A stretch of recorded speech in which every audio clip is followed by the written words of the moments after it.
The July 4th weekend is almost upon us, and Chef Jeff is on the grill serving up all the wings we can eat. We somehow have more signings to talk about, and Nata Edwards is here to help today on Locked On Hornets.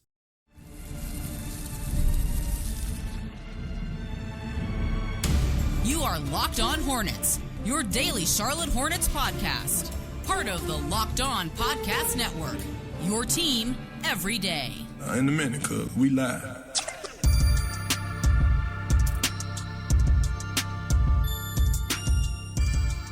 Welcome in. This is Locked On Hornets. We are part of the Locked On Podcast Network, your team every day. I'm Doug Branson. You can find my work on everyhornetsboxscore.com and on Locked On NBA. He is Nata Edwards. You can find his work on the Eye on College Basketball podcast. What's going on, Nata? Not much. I mean, you tell me Chef Jeff is like bringing wings to the grill and everything. Like, I'm just wondering what flavor wings. We talking buffalo? We talking like Hawaiian? Like, I got to figure out the flavor before I really just start getting in and start getting hungry and start preparing. You know how I am. Listen, so many ways you can go. I know a lot of people like a classic hot wing. I like Korean barbecue. I like lemon pepper. I'll eat a hot wing, but I think there's so many ways you can get creative with wings, and certainly Jeff Peterson is doing that with his Charlotte Hornets team. We're going to talk about some of the new signings coming up. No Walker Mail today. He started his vacation early. Programming note, we will be off tomorrow. If something insane breaks, make sure you're checking out our YouTube channel, because both Walker and I will have our phones with us, and we are going to put the phone in our face if something insane happens over the weekend. So youtube.com/@LockedOnHornets. Subscribe, set your notifications. That's important, because then you will know when we go live. This episode is brought to you by Monarch Money. Take control of your finances with Monarch Money. Use code LOCKEDONNBA at monarchmoney.com for 50% off your first year. Monarch Money, very important if you are spending money. And guess who's spending money right now? It's the Charlotte Hornets. It's Jeff Peterson, not spending his own money. He's spending the Schlotkins' money right now as the Hornets land another guard. They make another move in free agency, signing Spencer Dinwiddie. He joins Pat Connaughton, Tre Mann, Collin Sexton, Mason Plumlee as players Jeff Peterson has acquired through free agency and trade. Nata, you haven't been on in a while. Like, what's your main takeaway after this flurry of moves that Jeff Peterson and company have made this offseason so far? We can't go back. And I'm assuming that Rick Schnall specifically, because I remember a conversation that Terrence Oglesby had on another podcast where he's like, Rick was pissed with all the losing. I think there was a message. I think there was a conversation that was had with Rick Schnall and everybody else, especially after the fourth pick after it was revealed the Hornets got the fourth pick.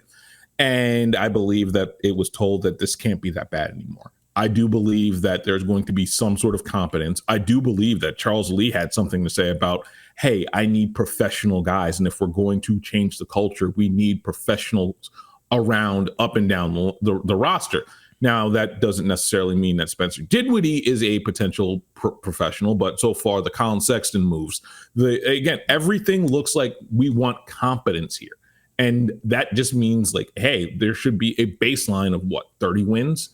Again, I think the baseline now becomes, okay, this is a 30-win team. Anything more or less means that Brandon took a step forward. That means Kon Knueppel ends up being a top 3 guy when it comes to rookie of the year voting or something like, or he's first team all rookie or something along the lines of that. I do believe, though, that there's going to be a level of competence, and it's not going to be as bad as the last 2 years and not be as hopeless as the last 2 years have been.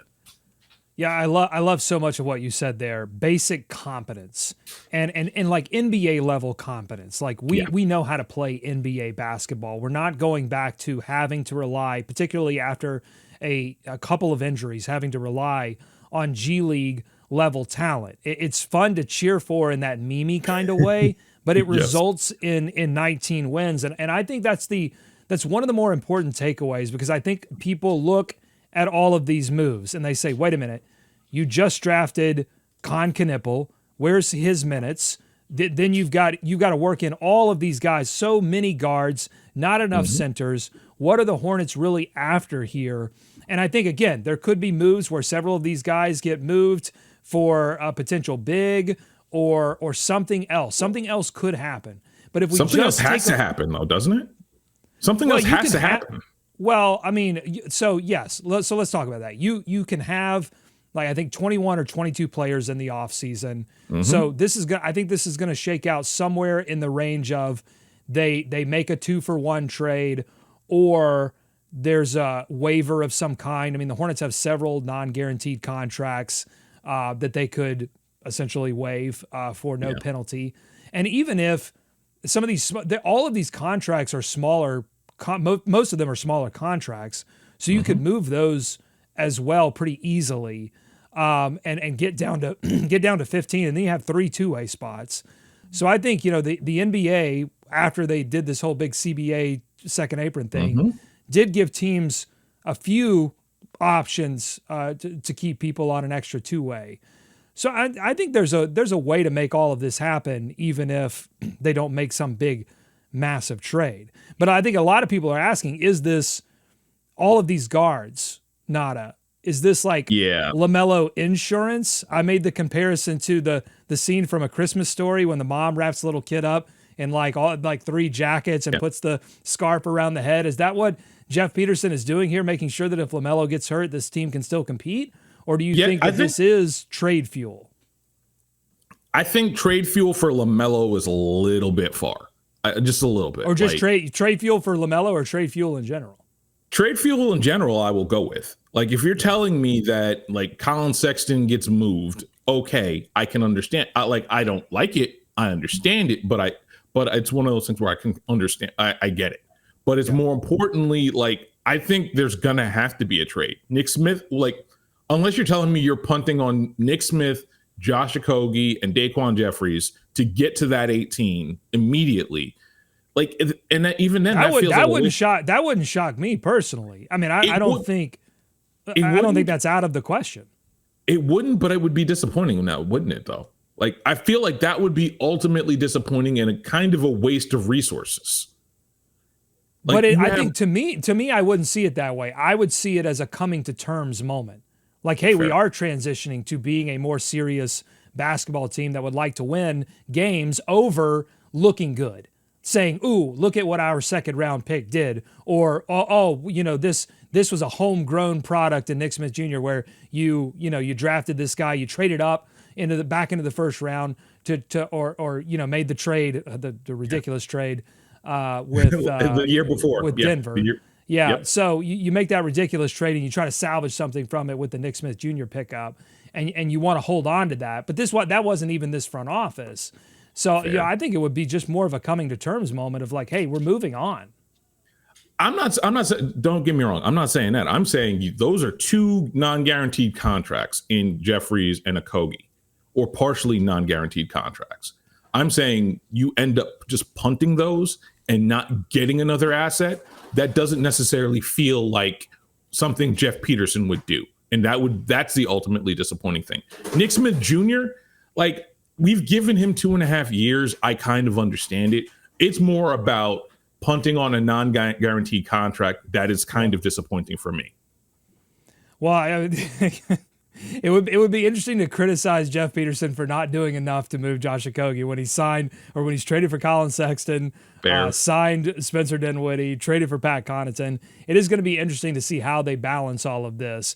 But I think to go back to your main point, which I think is the most salient point, to me, this goes beyond roster strategy of thinking, how does this team look game 1 of 82? Because if this team competes and is in striking distance of a postseason berth at the trade deadline, then I think you would be well within your right to trust Jeff Peterson to get to that trade deadline and make maneuvers then to acquire an extra big, or to find out where the Hornets are deficient. Because I think you not only have to look at the fact that they've signed all these guards, but some of these guards have questionable defensive abilities as well. It seems like they're satisfying the 3-point shooting part of building Celtics South for Charles Lee, but they haven't yet figured out the defensive part, because the Celtics were, at least in their championship year, they regressed a little bit last year, but at least in their championship year, they were a devastating defensive team as well. And so a lot to figure out, but this goes beyond that. This is about bringing NBA talent to put around LaMelo Ball and Brandon Miller and Kon Knueppel and Tidjane Salaun. Like, they will benefit so much from having NBA talent, from people that have experienced championships like Pat Connaughton.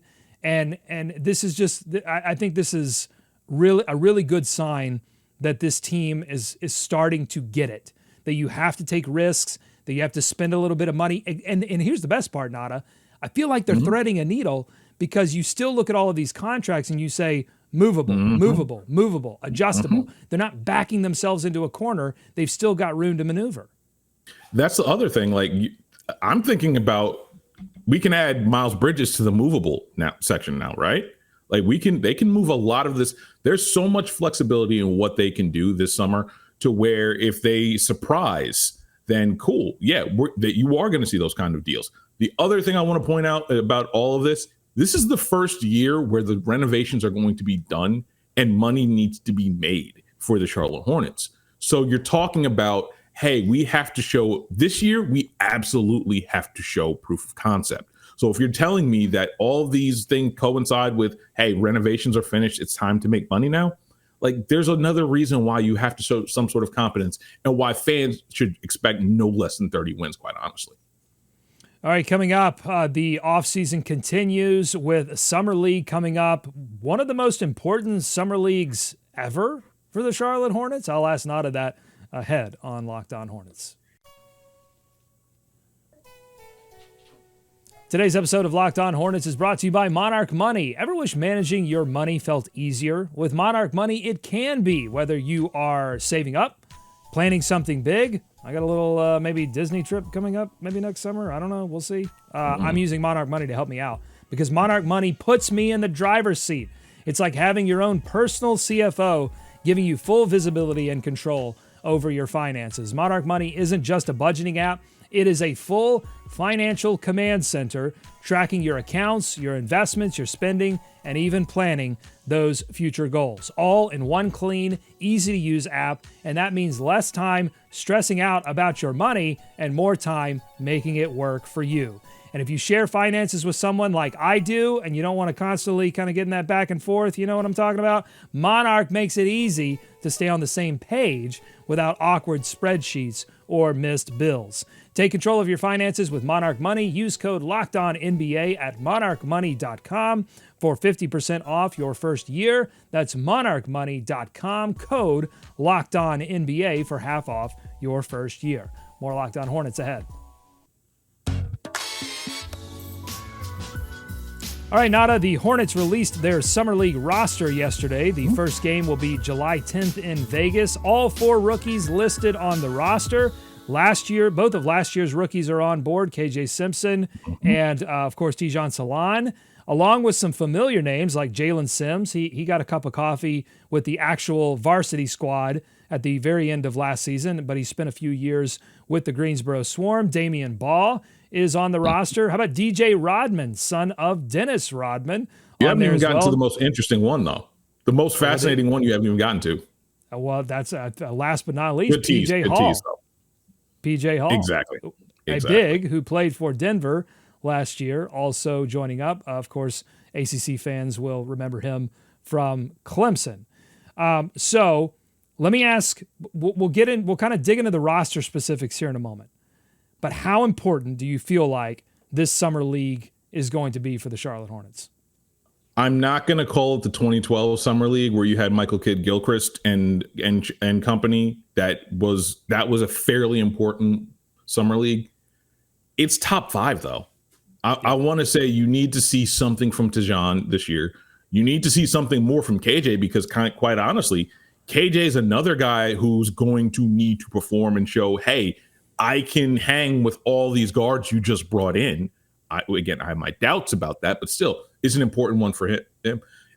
Kon's got to kind of justify being the number 4 pick this year. Like, you're going to need to expect a 20-point game or two. And I want to see what Kalkbrenner looks like as a starter. Like, I have my questions about what he can do laterally in the NBA.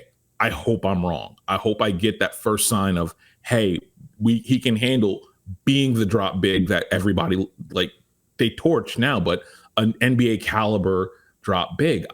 There's a lot of these questions that I have for this team that are hopefully start to get answered this year, this summer at least. Yeah, it was already going to be an interesting one because you have 4 rookies and you had 2 sophomores. One is in Tidjane Salaun, a serious development project that got, I think, more time with the Charlotte Hornets than we expected in his rookie season. Yep. And we did see some development from his first game as a Charlotte Hornet to his last game as a Charlotte Hornet. And then we saw the video earlier of Charles Lee and Jeff Peterson, Charles Lee working with him directly, and then Jeff Peterson on the sidelines watching him work and develop his game. And so a lot of people have those questions about, like, where does Tidjane Salaun even fit? When you have Miles Bridges and Grant Williams, where does Tidjane Salaun even fit within that scheme? So it was already interesting. And then they made all of these signings. And you go, wait a minute, they're filling this roster with NBA depth, which is like, yay, but what does it mean for all of these people that they just drafted? So I think there's even more pressure on these young guys to show, particularly the ones that already have a lot of college experience, like Kalkbrenner, like Sion James, to come in and say, hey, no, I should be considered. Like when we get to training camp, take a look at me over Spencer Dinwiddie, over Pat Connaughton. Like I know, because and a lot of those guys, I mean, outside of Collin Sexton, they're not making a lot of money. So it's like with Collin Sexton making what he's making, you kind of feel like you have to, and his talent, you feel like you have to play him. But, some of these rookies, if they have great performances in Summer League and then they follow that up with great training camps and preseasons, you might see one of these guys. I mean, Kon Knueppel, I think his place is set. Yeah. But one of these other guys, they could fight over one of these veterans. So that's really interesting to me. And then you do throw in a couple of these names like Dennis Rodman's kid, DJ Rodman, and I know you were very interested in PJ Hall being included, and he's a big, and the Hornets obviously have a hole at big right now. What do you think about PJ Hall? PJ Hall is interesting to me because everyone was screaming they need another big, they need another big. They went and got another big on the sneak tip, and he's probably going to get that last two-way. Like, I kind of feel like that's the guy that they're going to get the last two-way, and they're going to be like, okay, we have Plumlee, which, again, your results may vary. Your excitement may vary on that guy. I completely understand.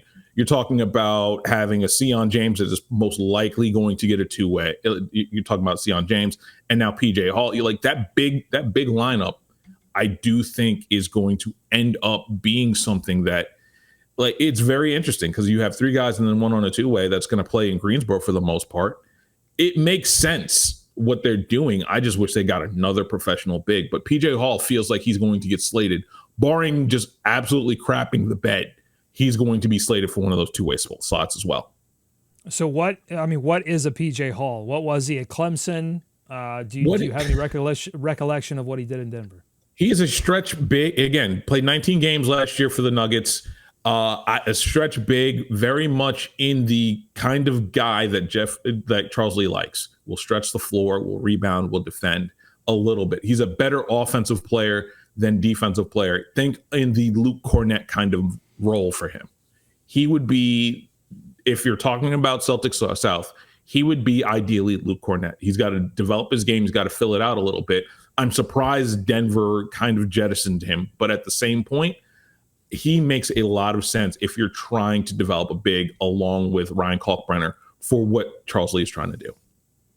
If Tidjane Salaun struggles in Vegas, are you putting him on the trade block at that point? Are you saying, okay, yeah, danger, Will Robinson, might be time to jettison? What are you getting for him? What are you getting for him? Like, that's the thing. Like, if you jettison him, I don't think they jettison him yet. I think they're going to give him the full year. I do think that there's a really good chance he starts the year in Greensboro. And if he does, that also means they're bringing in another 4-man. But I do think there's a really, really good chance he spends more time in Greensboro and starts to really start figuring it out closer to January than he does in November, October. But I can't say trade him yet. It doesn't make sense because then you're just fully admitting it's a failure way too soon. And that would be, I mean, we haven't really heard a decision on KJ Simpson yet. And KJ Simpson on this roster as well, obviously. Yeah. But he's on this sort of two-way question mark, restricted free agent question mark. What's going to happen there? Still waiting on a decision there, and probably won't. I think that Yeah, I think that roster spot is very, very much up in flux. Very, very much up in flux. Because you think about it like this. You have Dinwiddie right now. You have Sexton right now. You have Tre Mann, and then you have LaMelo Ball. That's one guard too many for that roster. And if you're talking about fitting a PJ Hall and potentially another one of these guys that maybe show out in Summer League and in October, that feels like a roster spot that doesn't feel long for this world.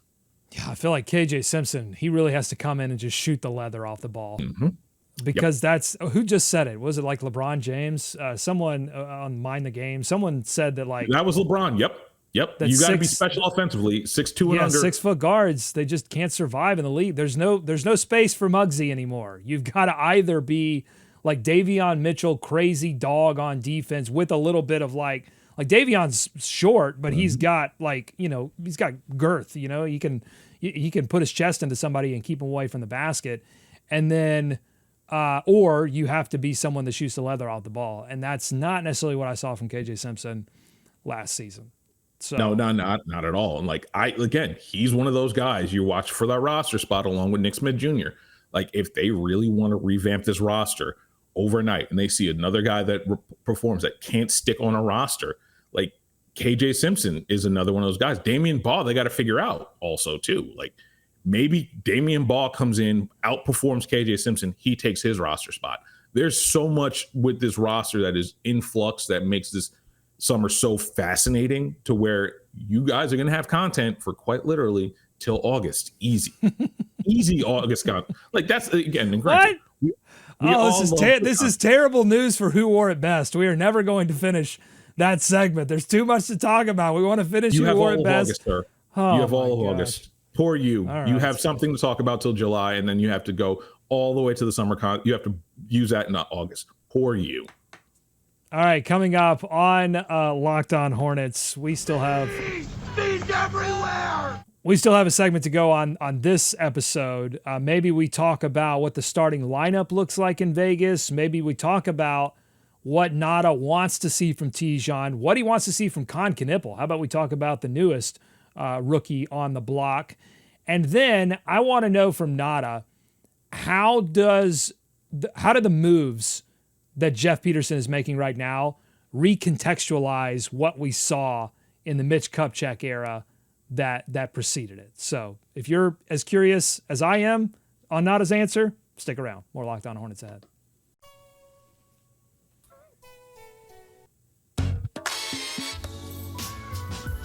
Thanks again for making Locked On Hornets your first listen every day. Make sure you are checking out our YouTube channel, youtube.com/@LockedOnNBA. If you've been a longtime listener and you haven't watched us yet or you haven't subscribed on YouTube, it really helps the show. Even if you don't plan to watch on YouTube, just head over there, hit the subscribe button, and then you never have to come back. But it would help us out a lot. Also, join subtext.com/Locked On Hornets. You can get a 14-day free trial. You get my sick and depraved Hornets thoughts right into your telephone, into your text machine.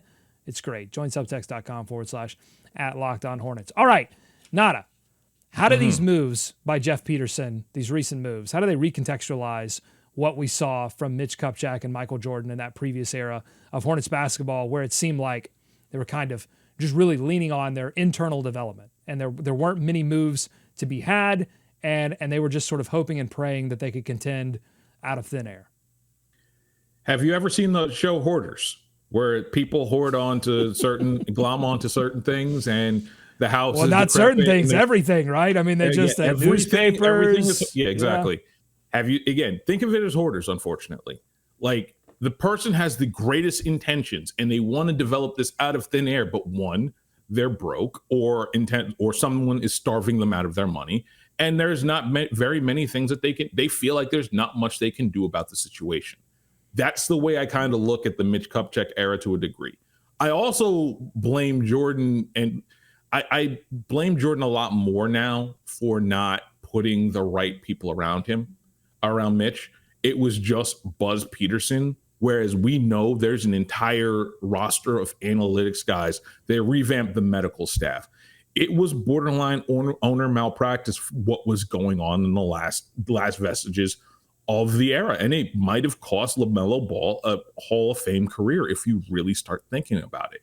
So I look at these moves in light of that, because Jeff Peterson has the money to go spend, to go do things. He's got the money to go get a proper scouting staff. He's got qualified, smart people around him. Like, I think about it like that. Like, Rick Schnall, Gabe Plotkin have enabled this dude to do whatever he feels to revamp this roster, bring a culture. So when you start looking at it like that, like, Jeff Peterson does not have the handcuffs and everything that Mitch does, but at the same time, Mitch has been used to being the fall guy for other guys before, so I'm wondering how much this is learned behavior from him as well. I think they certainly have enabled Jeff Peterson to go out and make maneuvers and spend a little bit of money. This is not a tax team. I don't expect this to be a tax team. Jeff Peterson has yet to make a move that comes with serious downside risk. Where you're saying, okay, we're going to take a guy with a lot of years or a lot of money, and they have to make a move now. I mean, they have LaMelo Ball on the roster. Yeah, go ahead. I was going to say, he did make a move with serious downside risk. It's just a draft pick. It's not necessarily a big contract guy. Tidjane Salaun has huge downside risk. Like that, there's that financial downside risk. No, there is no guy like that. But I would argue that he has made a pick with serious downside risk. Oh no, sure. I won't argue with that.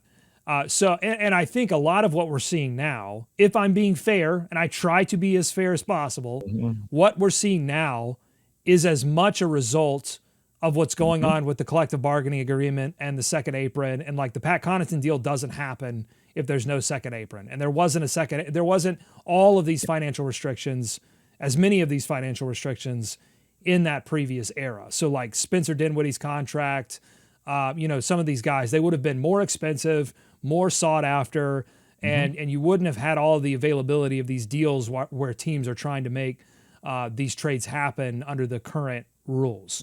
At the same time, there were things they could have done, and that's, to me, the big takeaway, is that putting together a roster that can compete is about finding NBA talent from the spot number 1 on your roster to spot number 10, 11, 12 down the line. And instead they said, nah, we're going to get Gordon Hayward, we're going to get Kelly Oubre, Rozier, Ball, 1 through 5, maybe 6, maybe 7, that's enough.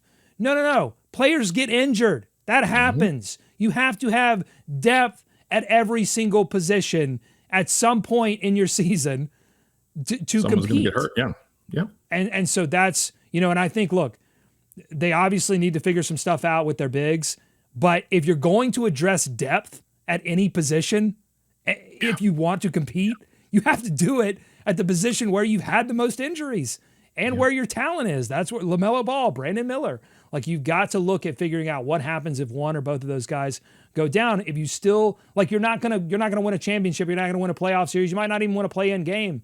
But if you want to make it through the full 82 with one or both of those guys missing action, you've got to have NBA level talent that can step in, and then NBA level talent that can step in for the people who are stepping in. This is a depth thing, and the Hornets are finally realizing it. And Jeff Peterson has the license to go out and do that.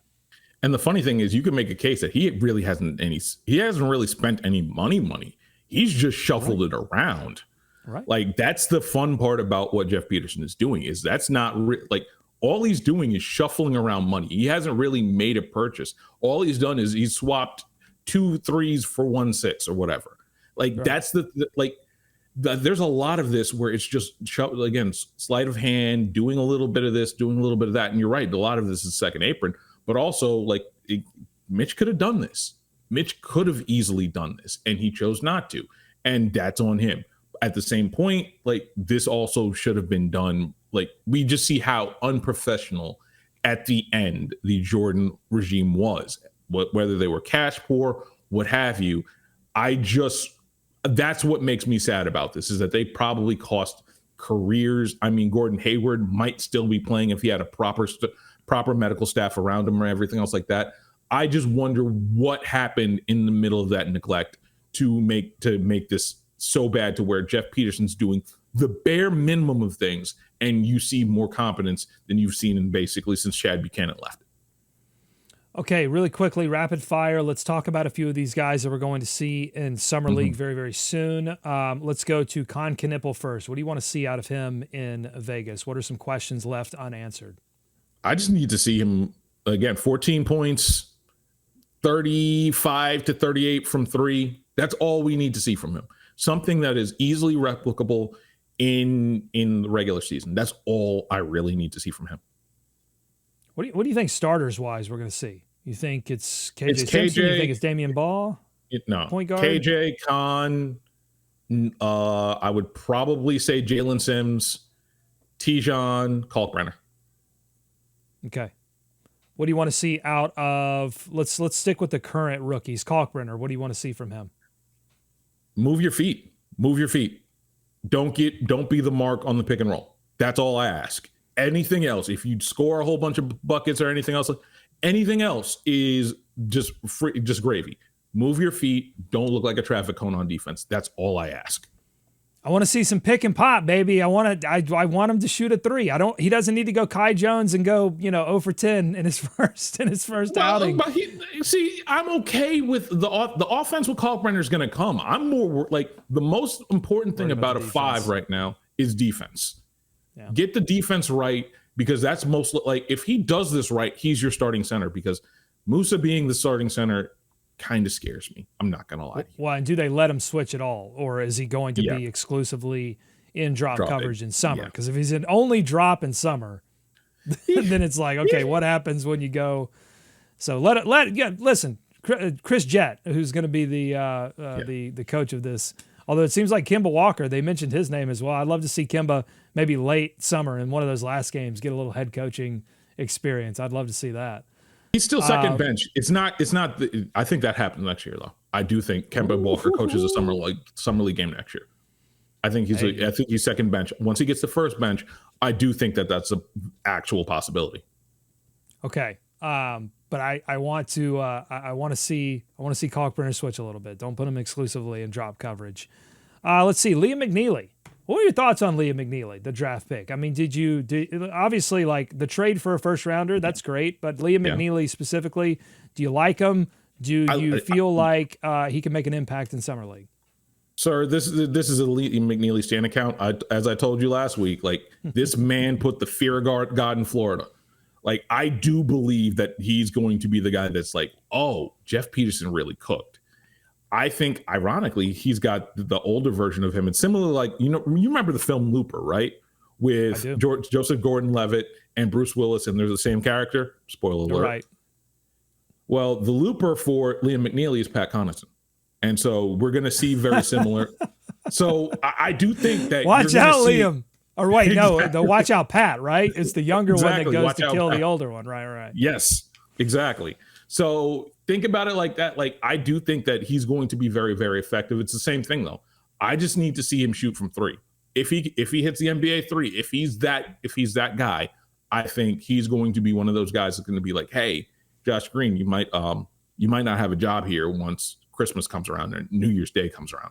If he does what I think he does, he's going to put a lot of pressure on that wing rotation. During the cap spike era of NBA basketball, when the cap went way up because of the TV deal, now they smooth it out. They're boring now, but there was that 1 year where the cap went way up and people were getting these crazy deals. So that was the cap spike era. So we did a segment called Calorie Spike. Yes. And so it was just a way for us to do Spike very, very well, sir. Right. And so the star of Calorie Spike was Fat Connaughton. And so if Liam McNeeley is the looper, then it's got to be Liam McDouble. Yes. Liam McDouble. That's perfectly fine. Perfectly fine with that. All right. That's going to do it for this edition of Locked On Hornets. Enjoy the heck out of your 4th of July weekend. Nata, that goes for you too. Have some fun, my friend. Absolutely. We got some brisket going already. You're making brisket? Yes, I have. Dude, you don't. I didn't tell you I bought a smoker on clearance. Of course you did. I'm sorry. Of course I told you. Yeah. Okay. So that's like 6.5 hours from here. I'll be there pretty soon. So. All right then. I'll give you the gate code. Okay. Thank you for listening. Thank you for supporting the show. Check out every Hornets box score. Check out Eye on College Basketball. podcast produced by the great Nata Edwards. For Walker and Nata and everyone that helps this show out, have a great 4th of July weekend, and we will see you next week.